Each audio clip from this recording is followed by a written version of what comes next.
दोस्तों, बिहार में अब चुनावी जंग शुरू हो चुकी है। जहां एक तरफ तेजस्वी यादव ने जनता के दिलों में नई उम्मीद जगाई है, वहीं दूसरी तरफ चुनाव आयोग ने बड़े ऐलान के साथ बिहार के रण को दो चरणों में बांट दिया है। और तीसरी तरफ चुनावी रणनीतिकार से नेता बने प्रशांत किशोर यानी पीके के नए अपनी पार्टी जन सुराज ने अपनी पहली लिस्ट जारी कर दी है, जिसमें दरभंगा की 3 अहम सीटें भी शामिल हैं। तो आज हम समझेंगे तेजस्वी के वादे का मतलब क्या है, आयोग का 2 चरणों में चुनाव कराने का असर क्या होगा, और पीके के दांव से बिहार की सियासत में कौन सी नई लकीर खींचने वाली है। दोस्तों, मेरा नाम सलमान शमी है और आप देख रहे हैं इंडिया टाइमलाइन। अगर आप इंडिया टाइमलाइन पे नए हैं तो चैनल को सबसे पहले सब्सक्राइब कर लीजिए। अगर फेसबुक पे देख रहे हैं तो पेज को फॉलो करना ना भूलें। दोस्तों, तेजस्वी यादव ने आज प्रेस कॉन्फ्रेंस में एक बड़ा ऐलान किया है कि महागठबंधन की सरकार बनने पर बिहार के हर उस परिवार में जहां कोई सरकारी नौकरी में नहीं है, एक व्यक्ति को सरकारी नौकरी दी जाएगी। यह सुनने में बात सपनों जैसी लगती है, हर घर में एक सरकारी नौकरी। लेकिन सवाल यह उठता है, क्या यह मुमकिन है या फिर एक चुनावी जुमला। दोस्तों, तेजस्वी यादव ने कहा, सरकार बनते ही 20 दिनों में इस पर कानून यानी एक्ट लाया जाएगा और 20 दिनों के भीतर हर उस घर में एक सरकारी नौकरी पहुंचाई जाएगी।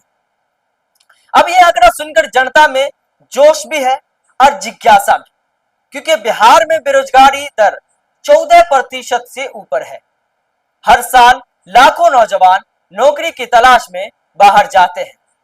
सवाल यह है कि जब बिहार की राजस्व इतनी सीमित है तो इतनी नौकरियां कैसे लाई जाएगी। क्या सरकार नई वैकेंसी निकालेगी या फिर पुराने पदों पर ठेकों कर्मियों को अस्थायी किया जाएगा। क्या ये सब बिना भ्रष्टाचार का हो जाएगा। लेकिन तेजस्वी का यह बयान चुनावी हवा में नया जोश जरूर भर रहा है। कई युवा इसे आखिरी उम्मीद की तरह देख रहे हैं, पर याद रखिए, वादे सुनकर नहीं, उनके हिसाब मांगकर वोट करना ही असली जागरूकता है। और यही इंडिया टाइमलाइन का मकसद है, जनता को सिर्फ बयान नहीं, उसके पीछे की हकीकत भी दिखाना है। अब बात करते हैं बिहार चुनाव आयोग की, जिसने पिछले बीते दिन ऐलान किया है कि बिहार विधानसभा चुनाव 2025 2 चरणों में होनी है। पहले चरण की वोटिंग 6 नवंबर को होगी और दूसरे चरण की वोटिंग 11 नवंबर को होगी, और मतगणना का प्रक्रिया जो है 14 नवंबर को किया जाएगा। अब बात करते हैं जनसुराज की। जनसुराज की पहली लिस्ट जारी कर दी है, जिसमें लिस्ट में 51 उम्मीदवारों का नाम शामिल है, जिसमें दरभंगा की 3 सीटें हैं। दरभंगा शहरी से राकेश कुमार मिश्रा और दरभंगा ग्रामीण से शुएब खान और क्यूटी विधानसभा से बिल्टू सहनी पीके के नए उम्मीदवार हैं।